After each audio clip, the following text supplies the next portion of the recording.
Okay students, next हमारा जो है वो क्वाटर्नरी स्ट्रक्चर है कि जो प्रोटीन के जो 4 मेन स्ट्रक्चर्स हैं जिसमें हमने प्रीवियस 3 डिस्कस किए, जैसे कि प्राइमरी, सेकेंडरी एंड टर्शरी। अब हम जो डिस्कस करेंगे क्वाटर्नरी स्ट्रक्चर को। क्वाटर्नरी स्ट्रक्चर के बारे में एक बात आपने याद रखनी है कि ये हाईली कॉम्प्लेक्स प्रोटीन्स में पाया जाता है।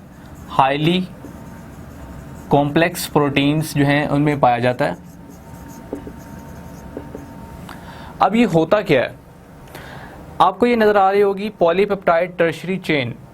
जैसे कि हमने प्रीवियस लेक्चर में इसी को डिस्कस किया कि जो टर्शरी स्ट्रक्चर है हमारा, अब ये जो पॉलीपेप्टाइड टर्शरी चेन है, अब बहुत सी ये जो पॉलीपेप्टाइड टर्शरी चेन्स हैं आपस में हाइड्रोफोबिक इंटरेक्शन के ज़रिए लिंक्ड होती हैं, एक दूसरे के साथ टुगेदर लिंक्ड होती हैं और इनमें हाइड्रोजन और आयनिक बॉन्डिंग होती है, जिससे एक मेजर जो स्ट्रक्चर है वो बनता है, जिसे हम फर्दर यहाँ पे अगर आप ये देख रहे हैं तो ये आपको हीमोग्लोबिन का एक स्ट्रक्चर नज़र आ रहा है। हीमोग्लोबिन जो है वो भी हमारे पास जो है वो क्वाटर्नरी स्ट्रक्चर जो है वो एग्जिबिट करती है। अब जो हीमोग्लोबिन है ये एक ऐसी प्रोटीन है जिसका काम होता है ऑक्सीजन को कैरी करना और इसको सप्लाई करना, ठीक है।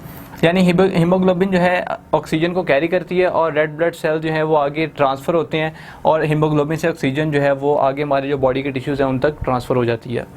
तो ये जो प्रोटीन है ये भी इस तरह का क्वाटर्नरी स्ट्रक्चर जो है वो एग्जिबिट करती है। जैसे कि आपको ये एक मॉलिक्यूल इसका नज़र आ रहा है जिसमें आपको ये हेम यूरेट इसका नज़र आ रहा है, हेम एटम जो है।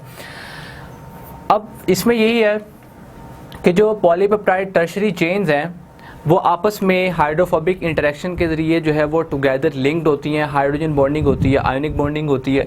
तो इनके मिलने से फिर फर्दर आगे इनके एसोसिएट होने से फिर एक कॉम्प्लेक्स स्ट्रक्चर बनता है जिसे हम नाम देते हैं क्वाटर्नरी स्ट्रक्चर का। तो हीमोग्लोबिन जो है उसकी एक एग्जांपल है कि हीमोग्लोबिन जो है वो भी इस तरह का जो स्ट्रक्चर है वो एग्जिबिट करती है। तो इसकी ये कुछ इम्पोर्टेंट जो टर्म्स हैं वो इस तरह से कि अगर पूछ लिया जाए एमडी कैट में जो एमसीक्यू है उसमें कि जो क्वाटर्नरी स्ट्रक्चर है वो किन चेन्स के एसोसिएट होने से बनता है, तो वो है पॉलीपेप्टाइड टर्शरी चेन, ठीक है। यानी कि टर्शरी स्ट्रक्चर से ही आगे हमारे पास आ रहा है क्वाटर्नरी स्ट्रक्चर। इसके बाद इसमें इंटरेक्शन कौन सी है, तो इसके अंदर जो इंटरेक्शन है वो है हाइड्रोफोबिक इंटरेक्शन, हाइड्रोफोबिक इंटरेक्शन। और जो बॉन्डिंग है वो कौन सी है, इसमें जो बॉन्डिंग है वो 2 टाइप्स की, जिसमें आयनिक बॉन्डिंग है और साथ ही हाइड्रोजन बॉन्डिंग है।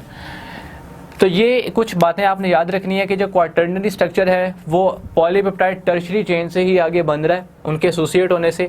अब वो एसोसिएट किस तरह हो रही हैं, हाइड्रोफोबिक इंटरेक्शन से। बॉन्डिंग कौन सी है, आयनिक बॉन्डिंग है और हाइड्रोजन बॉन्डिंग है जो होल्ड करके रखती हैं स्ट्रक्चर को। और इसकी एग्जांपल क्या है, हीमोग्लोबिन इसकी बेस्ट एग्जांपल है जो एग्जिबिट करती है quaternary structure of the protein. तो यहाँ पे हमारे जो है वो 4 स्ट्रक्चर्स जो है वो कंप्लीट हो गए, जिसमें प्राइमरी हमने डिस्कस कर लिया हुआ है, सेकेंडरी भी कर लिया हुआ है, टर्शरी भी, और अब ये क्वाटर्नरी हमने डिस्कस किया है यहाँ पे। तो ये हमारे जो 4 स्ट्रक्चर्स हैं क्लासिफिकेशन ऑफ प्रोटीन्स जो है वो हमारे स्ट्रक्चर्स इसके वो कंप्लीट हो गए। Okay, thanks.